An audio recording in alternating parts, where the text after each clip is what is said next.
ओम श्री गुरवे नमः। ओम शांति शांति शांति। प्रणाम भगवान।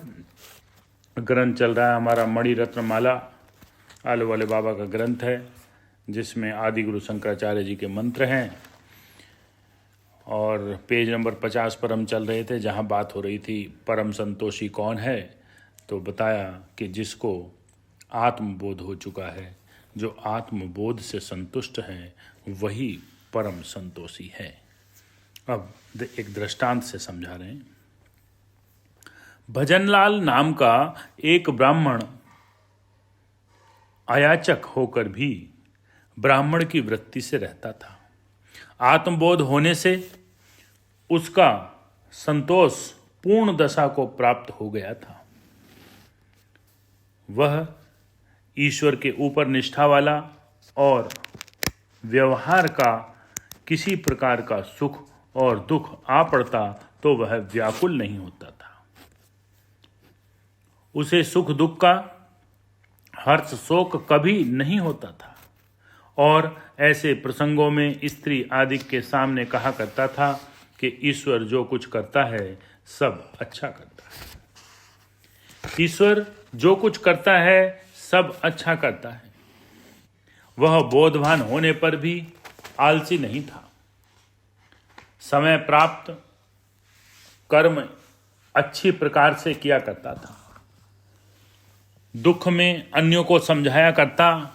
जीव भाव को तुच्छ बुद्धि निमित्त को नहीं समझ सकती। दुख को भी भोग सुख मानना चाहिए। दुख महान सुख का कारण होता है। दुख बिना सुख की पहचान नहीं होती। दुख ही ईश्वर प्राप्ति की तरफ ले जाने वाला दूत है। बहुत बढ़िया बढ़िया लाइनें बताई भाई। इसलिए दुख को सुख समझना चाहिए और सुख तो अच्छा लगता ही है। फिर दुख रहा ही कहाँ। जगत संतोष बिना दुखी होता है। तो भजनलाल के पास कुछ विशेष माल न था, तो भी कुछ था ही। एक रात्रि को चोर घर में घुस आए। घर वाले नींद में सो रहे थे।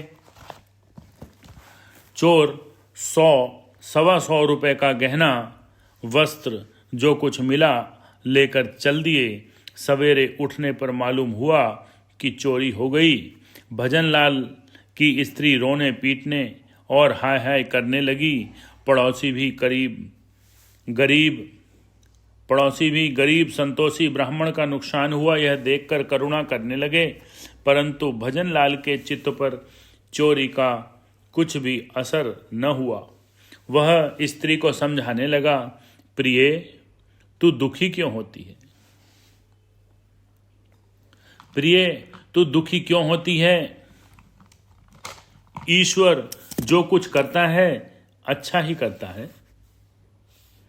हमारी चोरी होने में ईश्वर का कुछ और ही संकेत होगा। संतोष कर। स्त्री क्रोधित होकर बोली, अभी तुम्हें तो संतोष ही संतोष सुहाता है। संतोष हो ही गया। ज्यों त्यों करके 2 वस्त्र और चीजें बनी थी, अब बनना ही कठिन है। तुम्हें संतोष धारण करके अपने साथ मुझे भी दुखी कर रहे हो। भजनलाल हंसकर कहने लगा, मैं कब दुखी हूं? तू भी दुखी नहीं है। अपने को दुखी मानती है, इसी कारण से तुझे दुख सताता है। ईश्वर पर निष्ठा और यथा प्राप्त में संतोष रख। ईश्वर पर निष्ठा और यथा प्राप्त में संतोष रख। थोड़े दिन पीछे थोड़ी दूर रात्रि में चोरों का हल्ला हुआ। बहुत से मनुष्य चोरों को घेरने दौड़े। चोर भजनलाल के मकान की छत पर से जान लेकर भागे और जवाहरात और दोगुनी दोगुनी की गठरी जो कि किसी साहूकार के यहाँ से चोरी करके बांध लाए थे पटक गए। सुबह भजनलाल ने गठरी देखी, जाकर साहूकार को खबर की, राज दरबार में ले जाकर दे दी। उसमें 1.25 लाख की कीमत का माल था।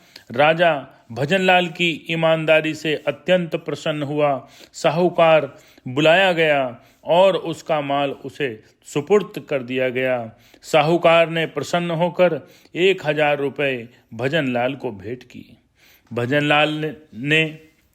भजनलाल के 1-2 वर्ष का और दूसरा 6 माह के 2 पुत्र थे। बड़ा लड़का कभी कभी घर के बाहर निकल जाया करता था। एक दिन वह कहीं बाहर चला गया और दिन भर खोजने पर भी उसका पता न लगा। ब्राह्मणी बहुत शोक करने लगी। भजनलाल ने अपना यह ही सूत्र सुनाया कि ईश्वर जो कुछ करता है सब भले के लिए ही करता है। स्त्री ने रोना बंद न किया। बहुत खोजने पर भी लड़का न मिला। एक दिन राजा के यहाँ से स्त्री पुरुष दोनों को भोजन के निमित्त न्योता आया। भजनलाल किसी के यहाँ भोजन करने जाना पसंद नहीं करता था, तो भी राजा का न्योता मानना ही पड़ा। जब दोनों स्त्री पुरुष राजा के यहाँ गए तो राजा रानी ने उनको एकांत में बुलाकर कहा कि पंडित जी, हमने सुना है कि आपका कोई 2 वर्ष का लड़का खो गया है, इससे आप दुखी होंगे। भजनलाल ने कहा, महाराज, ईश्वर जो कुछ करता है सब भले के लिए ही करता है, यह मेरा निश्चय है, इसलिए मुझे तो कुछ भी दुख नहीं है। हाँ, ब्राह्मणी इस बात से बहुत दुख मानती है। राजा प्रसन्न होकर बोला, धन्य साधु पुरुष। भजनलाल, मैं कुछ मांगना चाहता हूँ।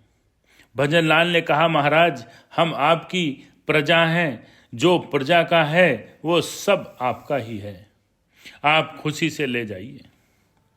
राजा ने कहा, मैं तुम्हारे बड़े लड़के को लेना चाहता हूँ। ब्राह्मणी बोल उठी, राजा साहब, वह है ही कहाँ